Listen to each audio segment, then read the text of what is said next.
All right, welcome to another edition of Soto Desperado Plays Ark Survival Ascended. I found out what the microphone problem was. There's a microphone on the camera I usually don't use, and there's a microphone on the headset, and it was defaulting to the stupid camera. So I had to just default it back. Somehow that changed. I don't know what happened. But anyway, you should be able to hear me. I can see that it's recording now. Anyway, in last episode, I got bored and I went to Aberration, and that was a single-player game. Here we're going back to the island. Over here on Supreme Gaming, island server. They just added Aberration, if you guys want to go check that out too. Just remember that if you go over there, you start your character over there. In order to escape Aberration, all you have to do is find a drop, and you have to be able to transfer out. So it's good that if you start your character and get the achievements outside of Aberration, because to kill Rockwell and all that, it does take a lot of work. I mean, you can do it if you have friends, that can get you in there, and I mean, there's people that can do it with shotguns, so I'm pretty sure you could do it too. But doing a solo, I never beat the bosses solo except for the one on Scorched Earth. That's the only boss I ever beat solo, and that's because I had really well-bred birds. I leveled up birds, and I did it that way. So just be aware.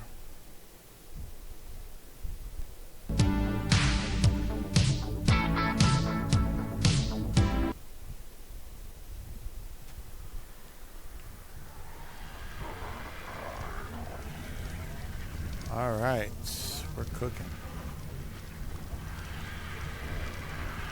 On last episode, I did get an ovis, a single ovis. I didn't get her babies, but I did manage to get some cakes.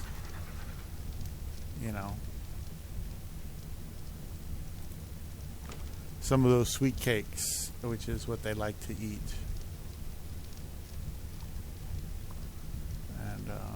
Okay.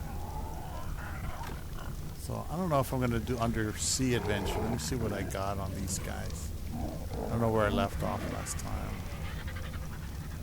Got cryos. I got hide on him and food. Let me get that raw off of there.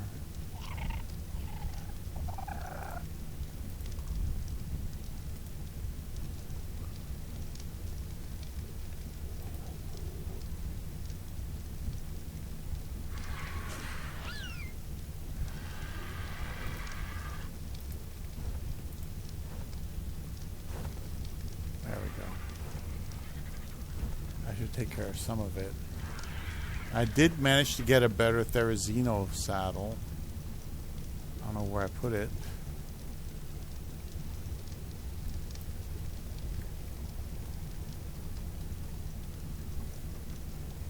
It's not that. Probably back here somewhere.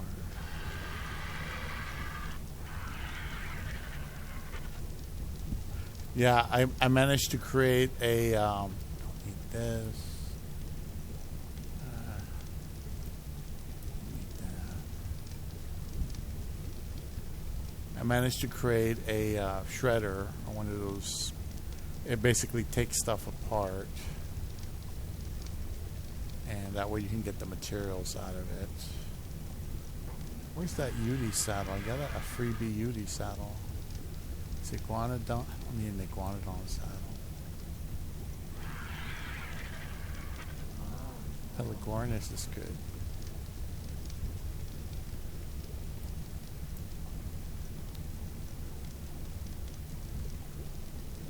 Equus. Okay. I must have put it over here. That's a Rex.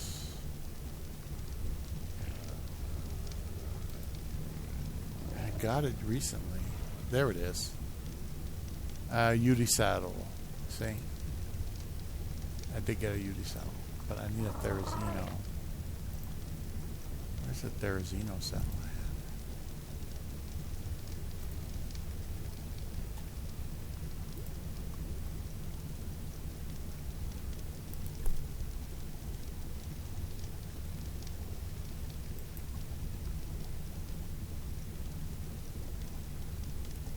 Oh, a breeding bonanza is active. Well, that's something. Where is it? Therizino saddle. I know I got one.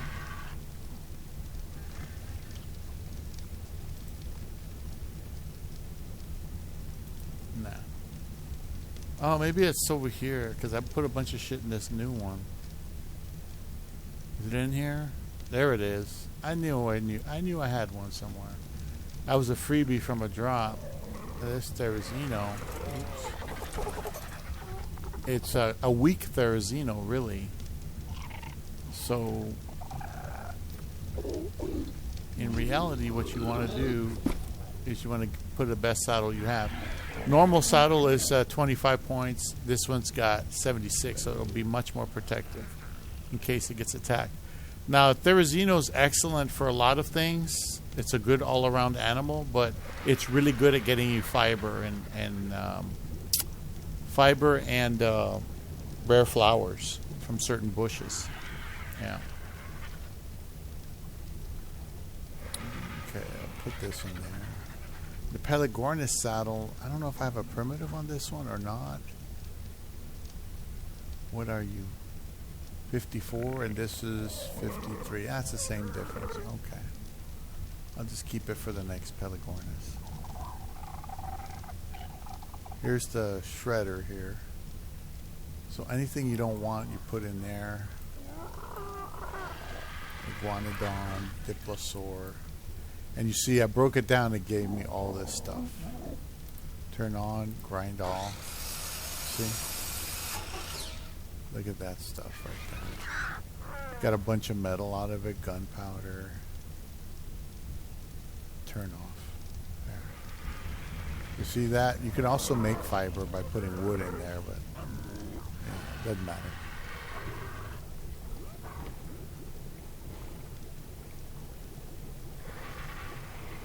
Okay. Put you back in here somewhere. And let's take a closer look over here at weight. Okay, so we got you. This guy, this guy, this guy, I don't know why he's there. That, I don't know why that's there. Let's kind of organize everything a little bit. Okay, let's put... See if the food's okay. Still got food in there. Alright. It's good to save your spoiled meat if you can, simply because, you know, spoiled meat's good for making narc. Also, if you take an animal out to go get berries with, this one can get you berries. For example, let's say I wanted to make more narc, and I wanted to do...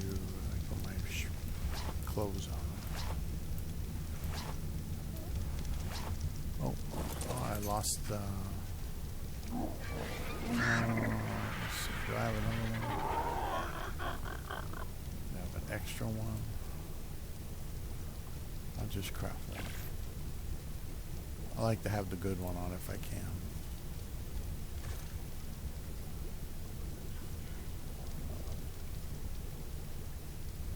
Where is it? Oh, why is there beef jerky in there? There shouldn't be beef jerky in there. Oh my God. It should not be in there. You have to try to preserve that because sometimes they ask for jerky when you tame animals and you good imprints. Sometimes they actually want a piece of beef jerky, and jerky's a bitch to make. It takes forever. Anyway, I figure I'll go out and see if I can get some narco berries or something. And kind of go from there. Now the thing is, this is a low-level Therizino. So what I will do, I'll take Fredonia. Okay. Oh, let me get that hide off of you. Hide. Bunch of hide on you.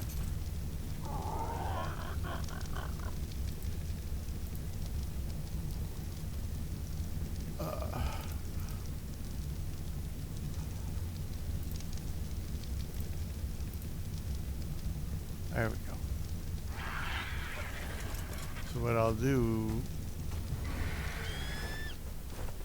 take you out. If the Therizino looks like it's gonna die, I'll jump on the bird and make sure the bird kills it, because this is a battle bird. It's got mostly, yeah. So let's go out here. Well, let's go out here on there.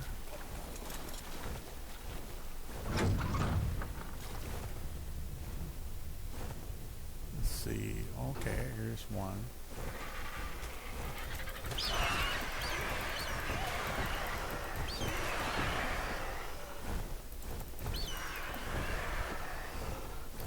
See, the battle bird can handle it.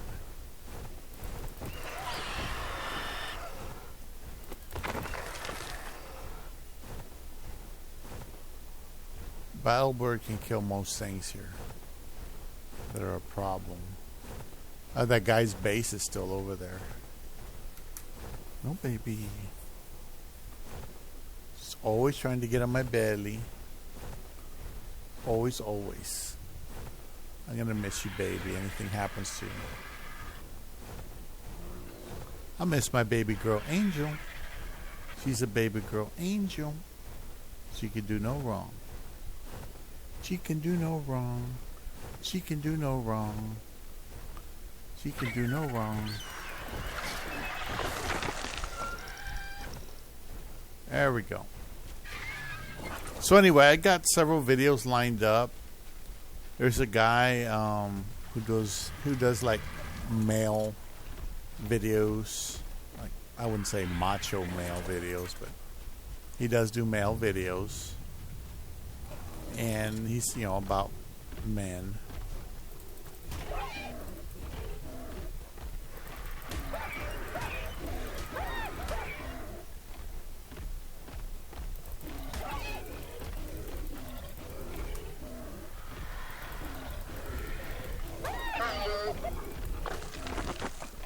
Alright. So anyway, this guy headbutts. He headbutts, and like right now, here's a bush. You press C, and he headbutts, and he gets like right there. That gave me 70, 10. You get a bunch of stuff with this guy. Last time I came out here, there was like an alpha carnosaur, so that's why I'm reluctant to do anything. Oops. Only thing is you pop off. No, baby, get down. Get down. She's rubbing up against me, and I'm over here fumbling the keyboard. Alright, so this thing has not been fully leveled, so we'll try to do this.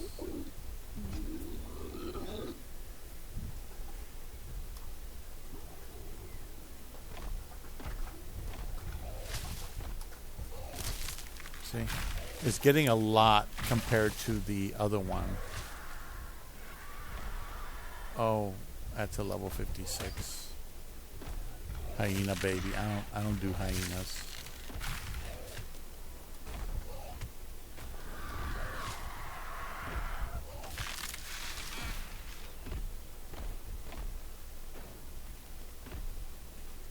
That's 72.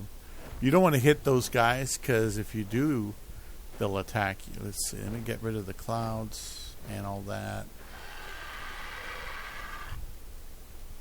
I hate the fog. I get rid of the fog. There we go. Alright, so this guy, he's got a lot of berries. Out of all the berries,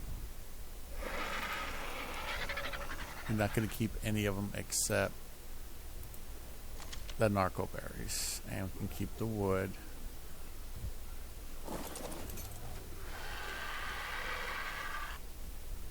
So you do this. Get the wood. And then get the narco berries. Because you need the narco berries to make narc, and without narc you can't do tranquilizers or nothing.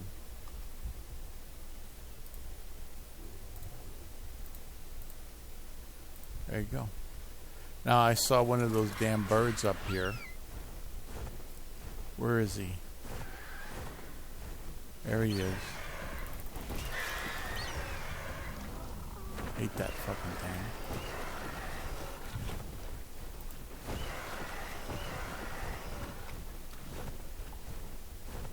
There we go. I hate those guys because then you go around the corner and all of a sudden they're attacking you.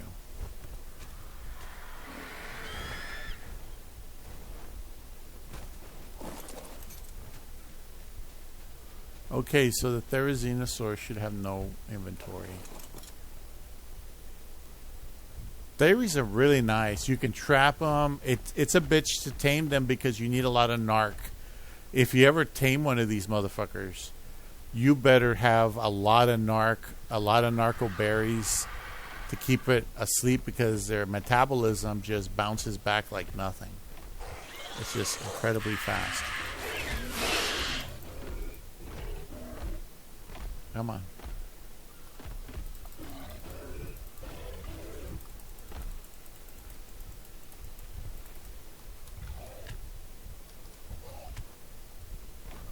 Well, I don't know. Alright. Let's go ahead and start the first video. Now we got situated. This is a new gentleman, Moor for life. He's probably declared himself a Moorish person, like so many people have to get out of the United States government corporation. But he's talking about trucking. He says, I'm done. Brick issues keep coming. Hashtag trucker. See what the gentleman has to say? Well, I'm going to try to make this video quick. I'm done with this company. That company I was with, turned my truck in. Well, let me tell you how yesterday went. What was that? Okay, no, Friday. Friday went terrible. I had a DOT inspection. Okay, Friday morning, 6 o'clock Friday morning. I had a DOT inspection. Right, just to recap. I got my trailer tires. I've got like 7 things fixed, all trailer related. They have this bad trailers and nails in the trailers. On top of bad brakes, bad tires, all the trailers got nails in it. That's okay, as long as you do they dedicated freight. If you go outside they dedicated freight to other warehouses, obviously you're going to get rejected. Some warehouses don't like nails in the trailer. Just is what it is. Anybody that does OTL know that. Go around to these warehouses. You got nail in your trailer. You may get rejected from some of these warehouses. Okay, but I quit this warehouse. I quit this job. Dude. And I finally got to my delivery. What was that? Friday? It was a delivery from hell. It was the type of delivery where you had to fold your mirrors in. It was like an inside garage. I've never been to a place like that.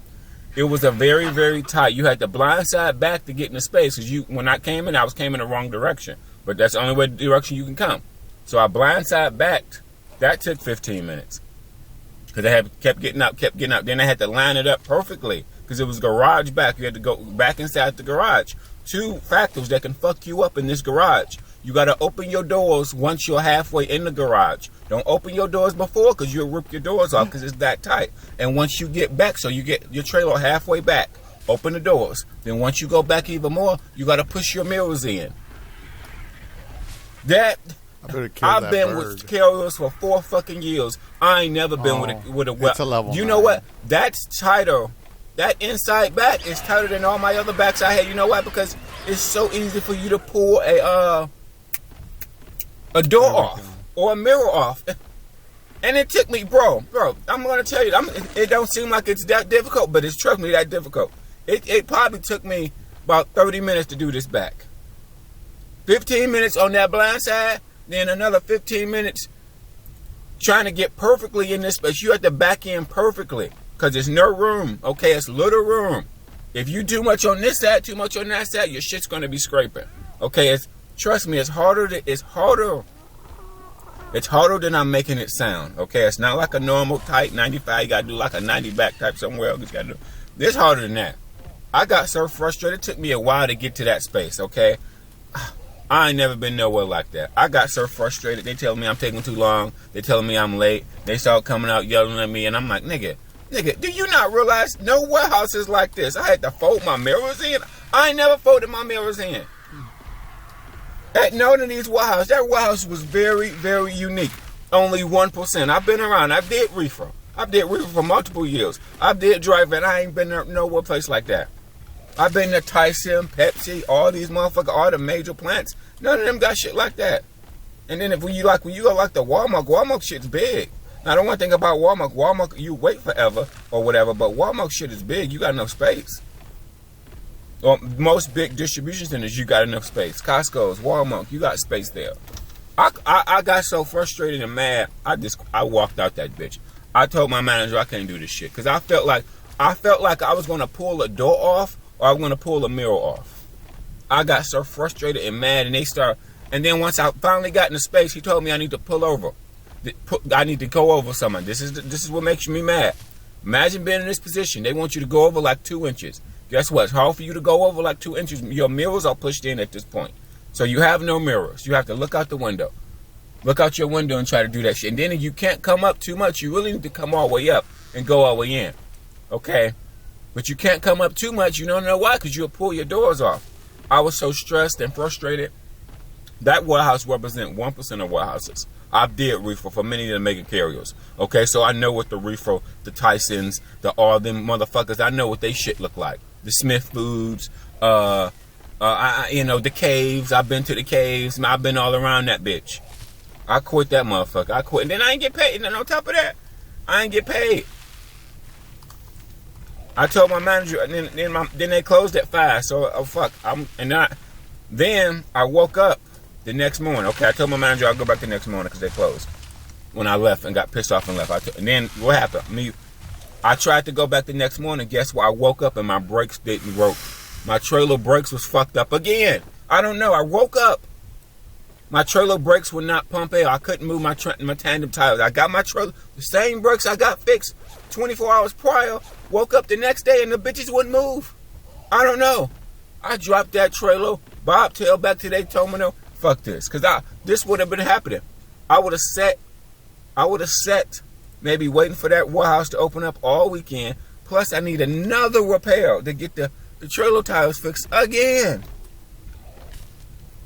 I put my foot on the gas when I was in the trailer. I kept losing air. That means you got a leak somewhere. I let it build up air, build up air, build up air, build up air. Boom. I tried like 4 fucking times, and I finally realized, you know what? You got another leak. You got another leak in the trailer tires.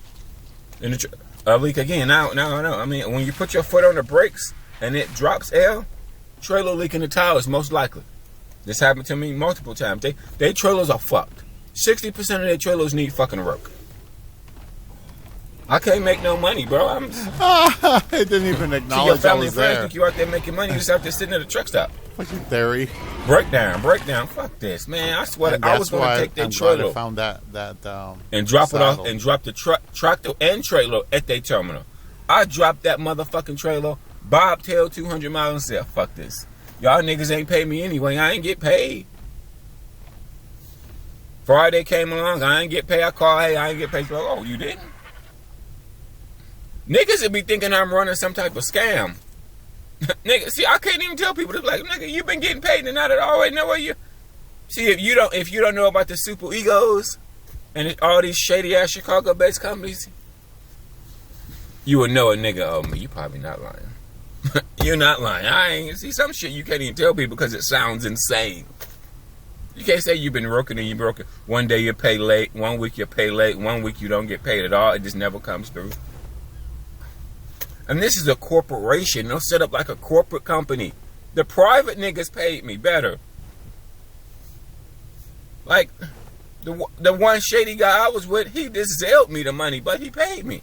He zailed me the money. The other guy, the other small guy, 10 trucks, he paid me too.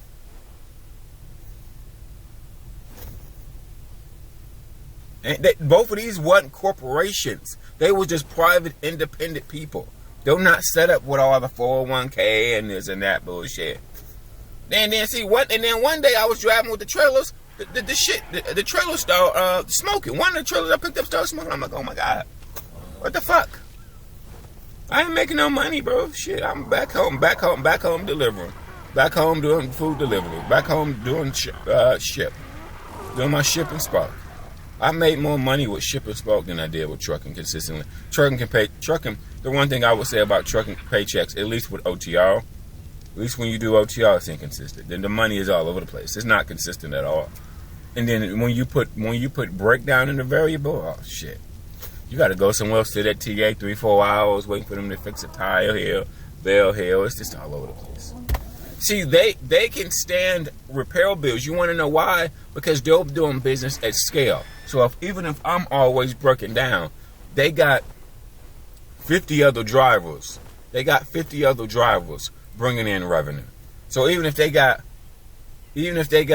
5 drivers breaking down, having a lot of breakdowns, right? They got 45 other drivers bringing in revenue.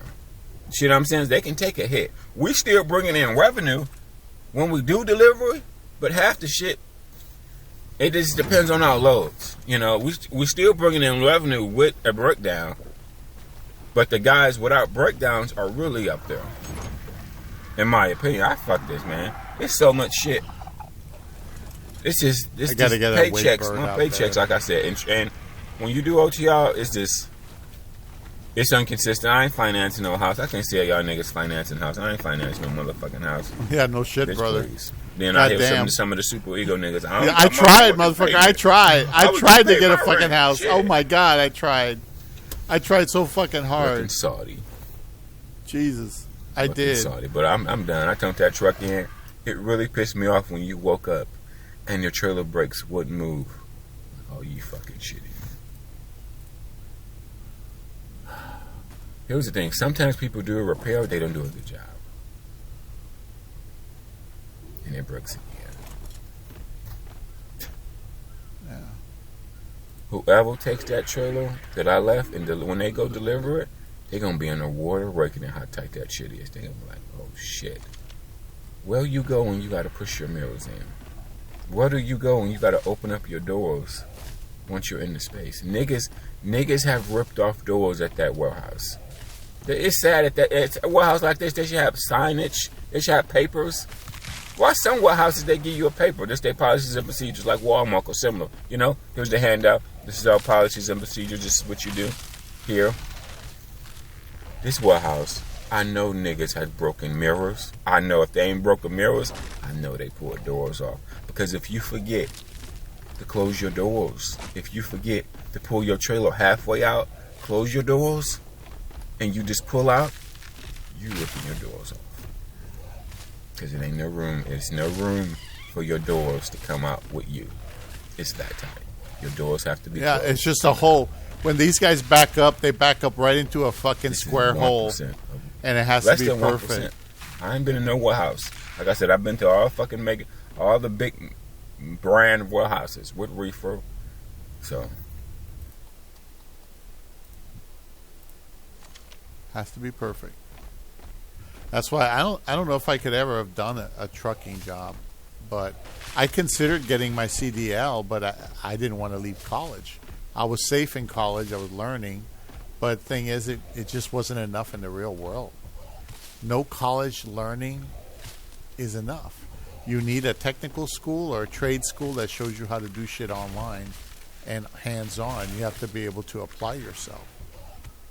And if you don't have the equipment to practice or a project or some fucking thing, you're fucked. You know what I mean? That's what happened to me. I couldn't get a fucking decent way to practice. The software and the hardware are thousands of dollars. Where's a college student going to get that kind of money? We're barely getting our books. You know?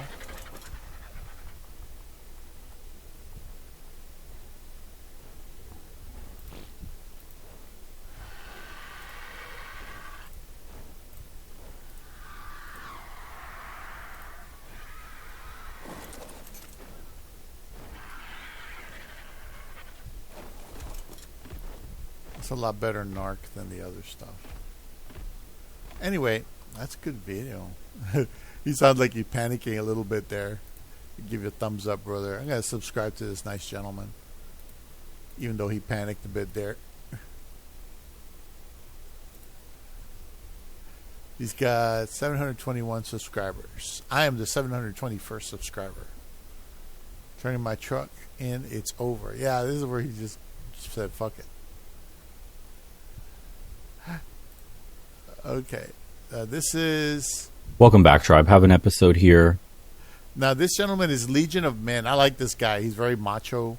He believes in, the alpha male. He doesn't believe in weak or pussy males. You know, I think they call them simps or something like that. And he reviews videos. This is him. And then this is the video he's reviewing. Why I have no friends, no wife, no social life at 41 years old. This is this gentleman speaking, and he's going to review it. This guy is really intelligent. I like him. Welcome back, Tribe. Have an episode here. Why I have no friends, no wife, no social life at 41 years old. Small channel, Rise and Fly, but he got almost 500,000 views. Let's get into it. What's up, YouTube? It's your boy, Mark Clyde from Rise and Fly. I want to give y'all a personal video today. As I've been on YouTube for approaching 1 year now, I mostly do travel videos and things like that. But today, I'm going to give you a personal video about me. So, just trying to give you guys some introspect, I guess, on who I am as a person outside of just being a creator. And in this video, I'm going to be explaining why I have no friends, no wife, and no social life at 41 years old. And I'm going to tell you why. First of all, I have to give a shout out because I did get inspired to do this video by watching a YouTube video of a guy.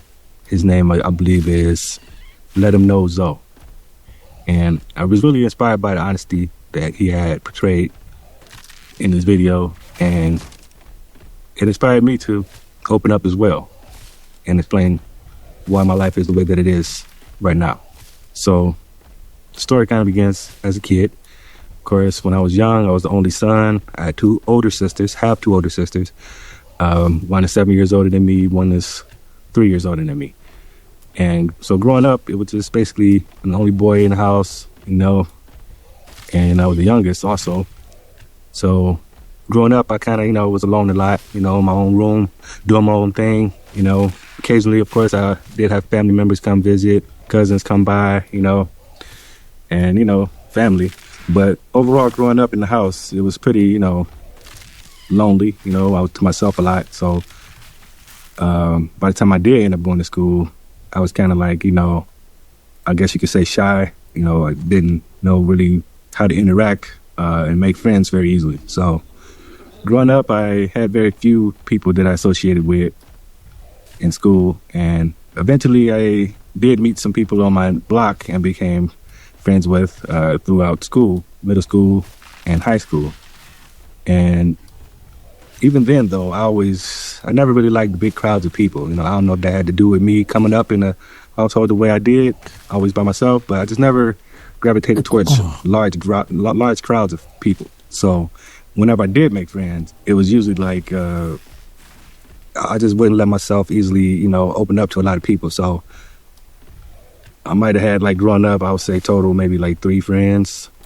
So he's introverted? Really, to me, even some of those people, you know, they had their reasons for, you know, wanting to be around me, whether it be... There's nothing outwardly wrong about this guy. He's just an introvert, doesn't like crowds, doesn't really like people. It's kind of normal. I don't know why he has no friends, no wife, and no social life at 41. Even if you're introverted, you at least have, like, you know, one homie, one good friend. The wife is iffy, especially in the world today. We talk about it all the time. It's too damn expensive anyways. And no social life. Does that mean he just never goes out? Which, again, could tie into him being introverted. But you're noticing that between all these guys that we're covering like this, it's not that they're weird, okay, except for like the 27-year-old and a couple of other ones, you know, in that sense, like weird, squirrely Andrew. This is a completely normal-looking dude, normal life.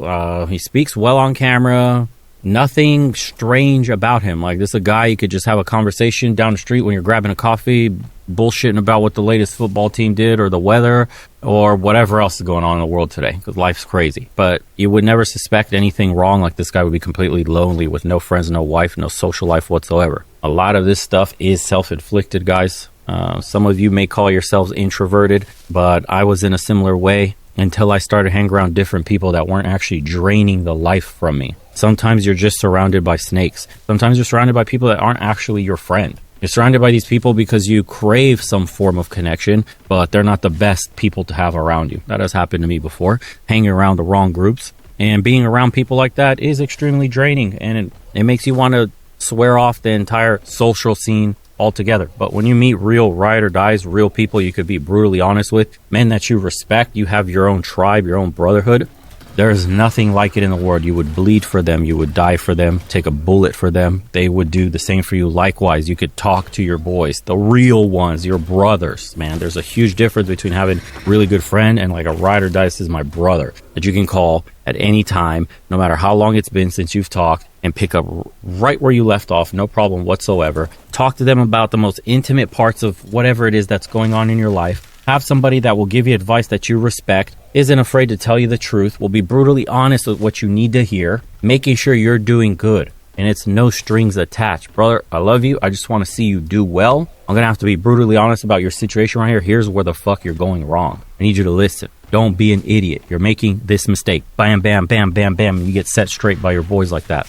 And you keep it pushing. Sometimes you need the perspective. And it doesn't come across the same unless it's from men you respect that are also taking care of their lives, always fighting battles. We all have demons, dude. Everybody's going through some hard shit, oftentimes silently. In the friend group, sometimes if somebody's not posting long enough, like because we're all keeping in touch every day, whether it's with stupid memes in the Instagram, group chat, or just everybody's posting W's of what's going on in their lives. If somebody is not checking in like they usually do, somebody's going to write something. Hey, are you good? We haven't seen you around in a while. Even the simple things like posting in a group chat, something's always something going on. Yeah, it's been getting rough lately. Yeah, I've been dealing with a lot of extra shit. And then the group will coordinate and be like, okay, cool, it's time to go on a hike. It's been a minute. We all need to go decompress. And you take off with your boys, go out in nature, go on some brutal hikes, beat your body up a little bit, laugh at the absurdities, see how small you are in the face of mountains, running water, swim, jump off some cliffs, climb some rocks. Burn your body out physically and surround yourself with guys that you respect. And it's a life-changing experience. Let's get back into this. Because they needed something or, whatever the case may be. But I know, truthfully, I could say I have one friend that was like, down for whatever, ride or die, give me his last dollar, And we always was together, growing up, hanging out. I would say from about the age of 13 to, I guess I like to say 19 after we graduated. And yeah, closest friend growing up. Our teenagers sometimes get in trouble here and there, doing wild stuff, crazy stuff in the street. Long story short on that, after a little bit after graduating high school, I'm trying to figure out what to do with my life. And, financial situation wasn't too great. Didn't know how I was going to make it if I moved out on my own. So I ended up enlisting to the Army.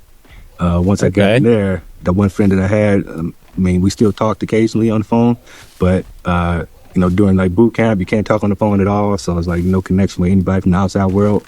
Once I got out of that and got to my unit, I spoke to them occasionally, but we're in different states. At that time, I was living in Clarksville, Tennessee. That's at Fort Campbell, Kentucky. But it's like right on the borderline. Anyway, yeah. So while I was in there, I've been there for a couple years. I did while I was in there. And we kept in touch, I still had his number. And when I was in there, it was like the same thing all over again growing up. It was like I'm meeting new people for the first time, and I don't really know who, like what's what, who I could really,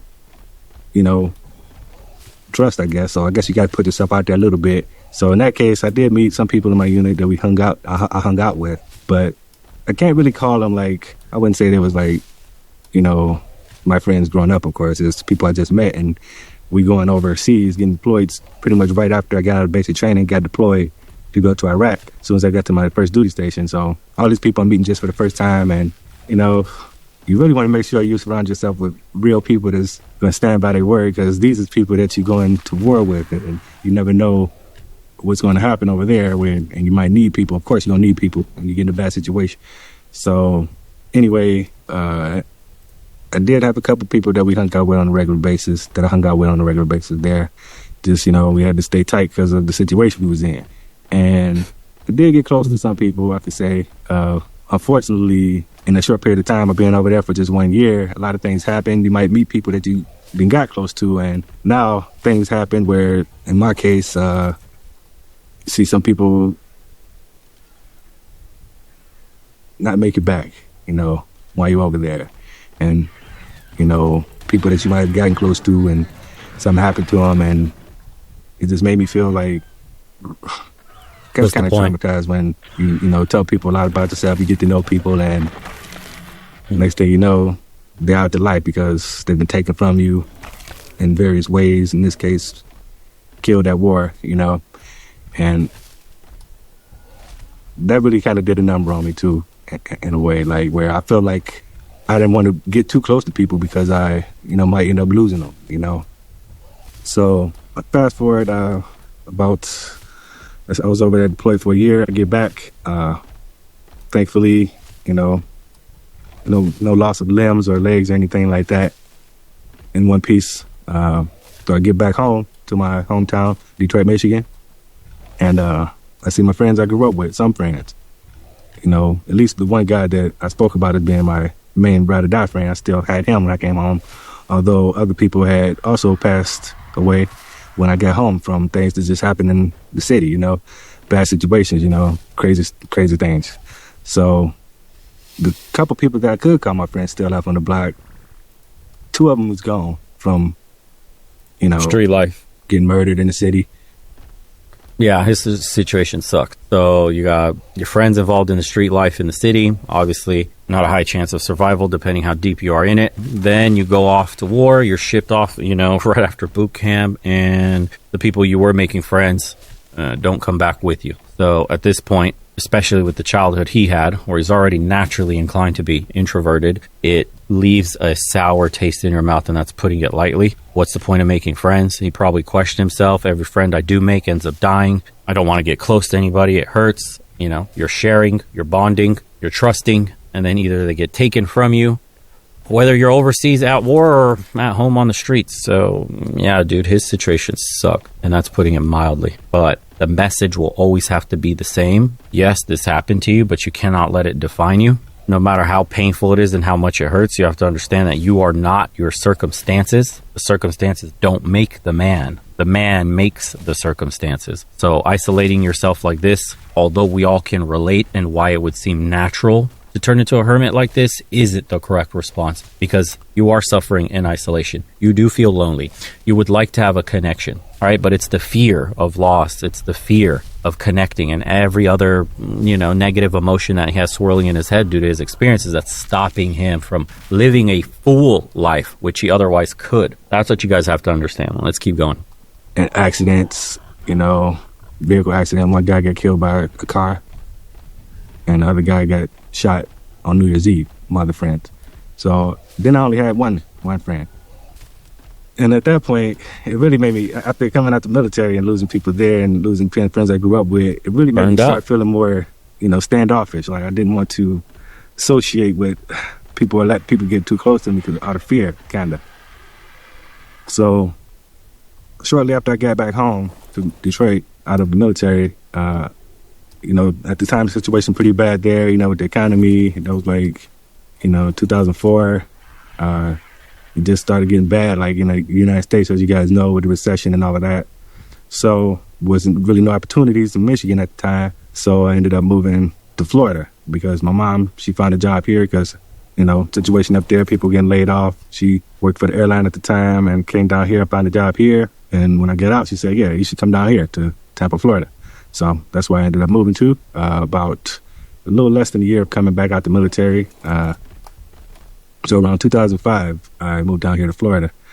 And I talked to my one friend that I had left when I was there before I left, like, yeah, just letting him know what's happening. Like, yeah, I just got back, and,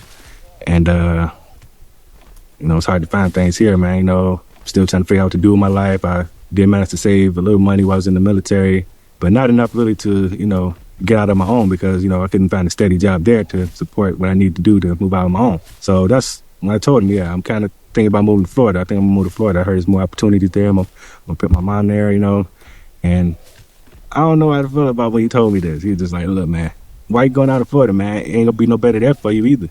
I'm like, man, that's cold. Like, I'm telling you, man, as a, person I grew up with, one of my best friends. And only thing he had to say is like negative stuff about it. So I'm like, well, maybe that's just his way of saying he don't want me to leave. But, as a man, you got to do what you got to do out there. I mean, you got to try to figure out what, everybody got to try to figure their own way in life. So I ended up, after that, we still remained, friends, of course. I ain't, put him down just because he talked negative. But I ended up moving to Florida. And, we stayed in touch over the phone and stuff, Years went by. It just kind of like, we spoke less after, being apart from each other, I guess, and to the point now where, we're not speaking at all. So the guy that I could say was my one true friend, that I know, is, we're not even in contact anymore. So I don't know, part of that might be, my fault that I moved, and other things, people just as they grow, they just, grow apart sometimes too. So that's where that's at the moment as far as friends. When I moved to Florida in 2005.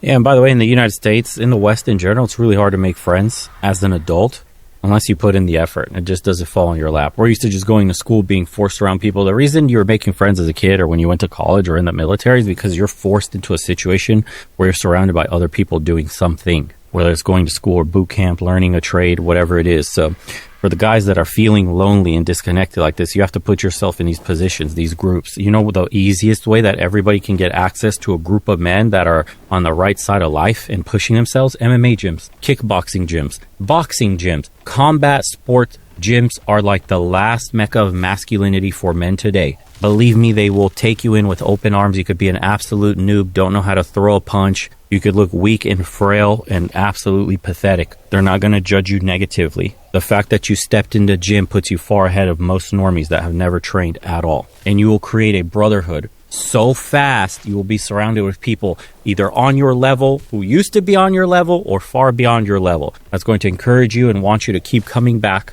And you'll end up making friends for life. I'm telling you guys, go to an MMA or combat gym, period. It's one of the few, not a weight training gym. They're useless. You're not going to meet guys like, let me spot you, bro, on your bench press. No, you got to go to a combat gym. Why? Because you're always going to be against another man. You're always going to be in a group class setting, learning things, asking questions, demonstrating, being buddied up with somebody. It's usually on your level. Drills, all this stuff, man, is available. Other guys, you may have a motorcycle already. Go to a motorcycle club, motorcycle meet some people, say hello. You already have a motorcycle. That's something you're already interested in. Meeting people that share your interest is the easiest way to make some new friends. The hardest way is literally going into like a cafe and just saying hi to random people who you know or probably don't even have anything in common with, but you're just trying to find a common ground on something. Put yourself in places doing things you like to do. Surround yourself with people that like to do those same things. You're going to see just how easy it is to find friends. Last meccas of masculinity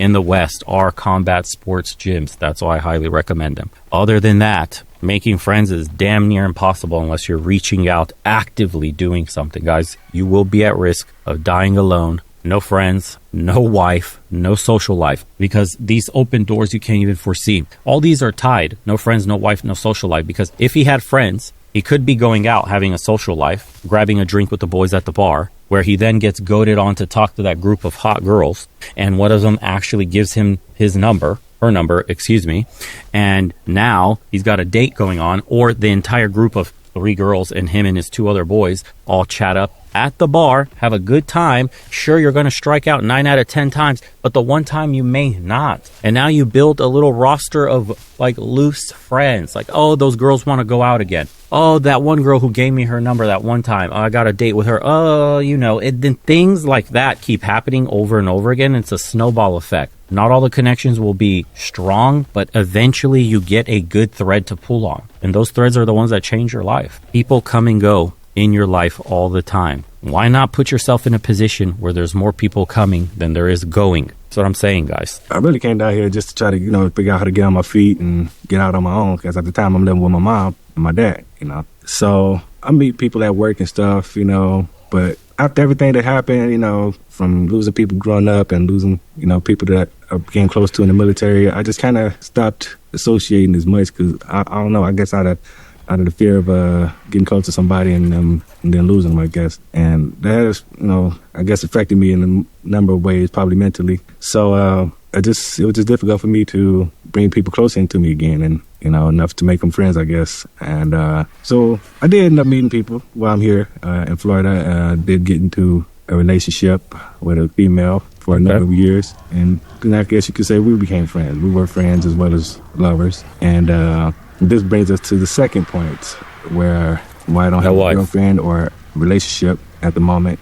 This is an important piece in that, but I'll get to this first. So first, we meet down here, been going out, became close to her. We got close enough where we moved in together. she was definitely, I could say we kind of fell for each other. I was just probably, one of the few times I could say I was in love with somebody. And I believe she felt the same way. And we were we off and on, but we were together basically for about, 7-8 years. And to the point where, of course, we moved in together. We even moved out to another state together. And I felt like if it was going to be somebody in my life, this was going to be the person, and we would be together until we were old. I felt like that, at the time. And she even had a kid. And I even, played stepdaddy on that, for a number of years. I really wanted to be with this lady, and I had feelings for her and her child. And we worked together as a family for a number of years until, as things happen in a relationship, trust issues come up, where I feel like I can't trust a person because they done some things, lied or did something behind your back. In this case, it was stealing, And I've been with this girl for a good 7 years. I trusted her completely with a lot of things. I didn't feel like she would ever betray me in a way like this. But I'm going to tell you guys something that I told very few people. And like I said, I trusted this girl completely, more than even the bank. I kept money in the house because I felt like she loved me to the point where she would never do nothing to hurt me like that. And maybe I feel stupid, of course, now. But anyway, at the time, we were supposed to be working together.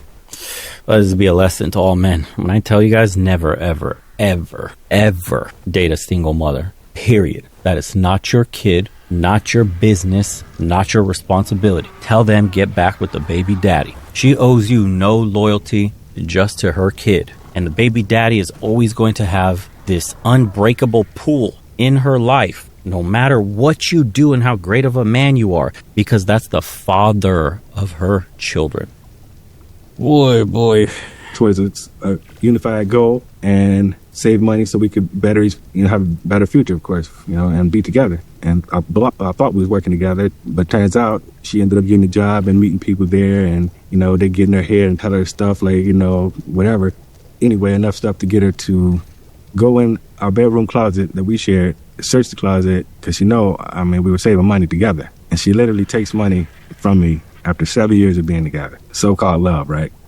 So I tell you guys, dating in the West is a complete joke. Don't even waste your time. Going overseas is the only answer for men today. Or temporarily going your own way while you build up your business, your finances, and you can escape the West with the blue book. Dating in the United States is a fucking joke. You are rewarded with garbage like this. They're incentivized to leave. There is no consequences from government or society to be a piece of shit human being to a man today. This is what happens when you show love and loyalty. You need to go to a traditional... Listen, the culture is rotten along with the people, okay? The culture of the West is in the depths of hell. It is so fucking disgusting when it comes to relationships, when it comes to raising kids, starting families, love, loyalty, respect, marriage, and your vows. All of that is a complete shit show in the West. It is meaningless to chase any of those things in the West. Focus on yourself, make your money, date casually, find a real woman overseas, a real traditional, feminine, friendly woman that wants a man in her life, wants to have his babies, wants him to lead, and appreciates all the effort you put in, greatly appreciates the time you give her. This shit is crazy. I'd rather cut my own D off than ever date in the West again. That shit is wild. After seeing what life is like in Eastern Europe, what the women are like in the Balkans, talking to a bunch of the guys in the private community and how their dating lives are in Southeast Asia, the ones that are there, other dudes that have went all around Latin America, I'd rather cut my dick off than waste 1 second on an American woman. I don't give a shit how mean that comes off. You know, if you've been overseas, exactly what the fuck I'm talking about. And if you want to gaslight and be like, not all of them are like that, I don't give a shit about the needle in a haystack. I don't give a shit about the 1 out of millions that are decent. Look at what happened to this guy. Savings that we both working towards, but I would say, we both got one mind because I was working more at the time and even taking care of her and her daughter. And she steals a good amount of money from me, in the thousands, between $8,000 and $10,000. So at this point, I'm pissed, of course, as you can tell, right? So I'm like, man, I'm with this person. I thought, we had love for each other, and this is how you repay me, if take care of you, your daughter, all of this. I'm like, man, I'm so down with you on the strength. And I'm like, you're going to pay me that money back, you know what I'm saying? You're going to get out there and do what you got to do to pay the money back, or you can just, it's over, you know what I'm saying? So, I felt like she kind of, wanted to get the money back, but she claimed that she took the money and lost. right? And I'm like, okay. And we in Las Vegas at the time. We had moved to Las Vegas. And I'm like, okay, how the hell you lose the money? It's like, oh, yeah, I went down to the table and gambled it. Oh, my God. Somebody told me, I work with is easy double your money, and I know we working towards this, and I'm doing it for you. So I'm like, man, you are you serious right now? Are you serious? What the hell? So basically 2 years of hard work was lost, all because I trusted this person that I believed was the one for me. God damn. So, of course, to this day, I didn't get the money back, but that just kind of taught me a lesson. Like, even if a person, claims their unconditional devotion or love for you, that don't necessarily mean that they always got your best interest in heart. So that right there also made me push back a lot more from, not only like, it sucks because the society he's in reinforces his need to pull himself away from everybody he meets because it's so disgusting, it's so corrupted, it's so degenerate, it's full of consumerism, materialism, hedonism, that it's got people brainwashed, superficial, and disgusting, empty vessels of themselves. It's so pathetic. You have no idea the depth people are capable of until you go overseas and meet someone that can speak like 3 languages, holds 2 different degrees, has traveled to like 10 countries, can cook, can clean. Man, it's so different to be around people that were actually raised right in a conservative society with morals and values still attached to every human being. Unreal. Trying to figure out who's my friends. God, so now, who could I even trust, So Jeez. After that happened, of course, we ended up breaking up. It was a nasty breakup, but ended up moving back to Florida. And, she was from here, so she ended up coming back as well. We still kind of like, I still was on her when she got back because she wanted to try to make it up to me. I tried to give her another chance, we get back together somewhat when we were in Florida, but it didn't quite work out because the trust was gone. Could never trust her again, So I had to move on from that. And now I'm alone once again, totally alone. Don't even want to be bothered socially or anything like that, So that's the reason why I have no friends, no wife, no relationship, no social life. And I don't know how long it's going to be this way, man. Like, it's been a little while now. I'm still trying to learn how to, heal and grow. And I'm really kind of just working on myself right now as a person and just... You could hear it in his voice. That shit is still painful. That sucks, dude. He got betrayed by the one person he really cared about. Fuck. Trying to find my way through life, And that's why I decided to share this video with you guys today. I hope you guys can get something from it. It kind of felt good just getting it off my chest out there, not being able to express these things over the years. So I hope you guys get something. Let's see the comments. I'm 81, alone my whole life. I'm still alive and kicking. Only child, absolutely love being alone. That's a depressing life, dude. I'm 40, no friends, no family, no spouse ever in my life, and it looks like we're the new normal in America. Unfortunately, this is more common than people think. I'm 39, not married, have no children, stopped talking to my toxic family, and no social life either. But it's the best thing for me in this season of my life. Jeez, bro. I'm 48, burnt out on being socially deceptive. Oh, no, sorry. He says, I'm 48, burnt out with being socially deceptive. I'm a true introvert, no friends, no close family ties, no social life. I look forward to work and running errands. Jeez, that's depressing. I'm currently 35 years old, no wife/kids, no achievements, not rich, and questioning myself, why do I even exist in this world? Boys, if you're feeling like that or any type of way, remotely close to that, I recommend the Discord is free. Surround yourself with guys that have similar issues and are looking to reach out. Go to the MMA gyms like I told you. If you want to join us on calls directly that I post on the second channel, like the ones you see here, all the links are in the description below. Check out the private community, please. It can save you from doing something potentially dangerous, maybe even help you find purpose in the world and try to guide you on the path and help you move step by step. No one's going to hold your hand. You're going to have to want this yourself, but it is a game changer to know that you're not the only one that's lost. It isn't only just you, and a bunch of other men are currently undergoing the same struggles you are. And seeing other people struggle and persevere and succeed is energy you can take and potentially harness for yourself under your own journey. So that's what I recommend. Put yourself out there. We have free versions, paid versions, and as well as going to the local gyms, which I highly recommend the most. Nothing like getting hit in the face or hitting somebody else and unleashing some of that raw, primal masculinity that's been bottled up in the softness of modern society today. Hope you guys enjoyed this one, and we'll see you on the next one. Take care, everybody. Wow. Yeah, just when you think you have problems, dude, this guy has a lot of problems. Feel sorry for the guy. You know, but in a way you shouldn't, because we all make our own messes. We really do. And let's see. Oh yeah, make jump pearls.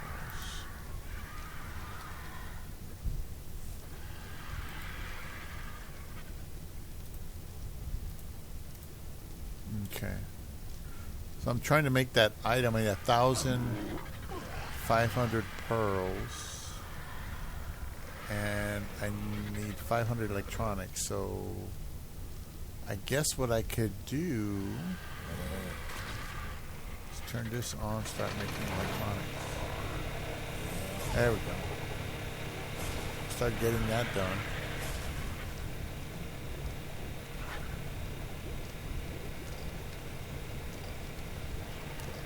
Alright, we got lots of narc being made. Look at that. Alright, that's sweet. That's heavy duty, man.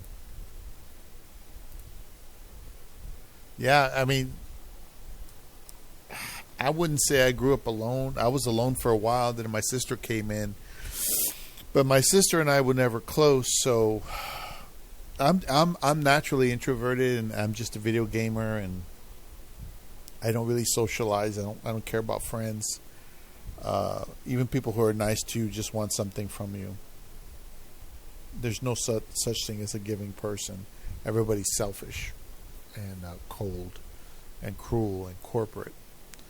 And that's why, relationships are always wishy-washy. So that's why I don't bother having any. More people know, the more they take advantage of you, the more they manipulate you. Like that guy, he was living here. He got sick. I still took care of him. I left him in there. He got better. He wouldn't get a job. He kept making excuses. And, he had 2 jobs. He lost 2 jobs. He couldn't get those jobs back. I mean, I would have just told him, look, I need to, I'm sick right now. Can we hook up later, and call those jobs back to see if they'll employ him? But he wouldn't do anything. He went out and he found a job and said, well, it's going to take it a month and a half for me to get paid. And it's like, and I hadn't seen money for like 3 months. So I was like, look, I can't carry you. He was wasting electricity and doing all kinds of stupid shit. And I was like, well, I tried to help him get his life back. And I got him part way there. I'm hoping that maybe he found a way to go the rest of the way. Because he was working supposedly at the end of the time frame. But I don't know if he ever got a place or... I mean, if he was smart, he'd just sleep in the fucking car. That's what I was doing. When I was, before I became overheated. But anyway, hard lessons, ladies and gentlemen. Hard lessons. That's just the way it is. Hard lessons. There's nothing anybody can really do about that sort of thing. It happens. All these hard lessons happen, and it's just kind of sad. But anyway. Yeah, shit.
Alright, sorry about that. I had to go to the restroom.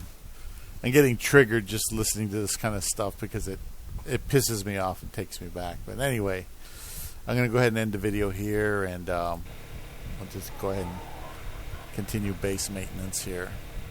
Thank you for watching.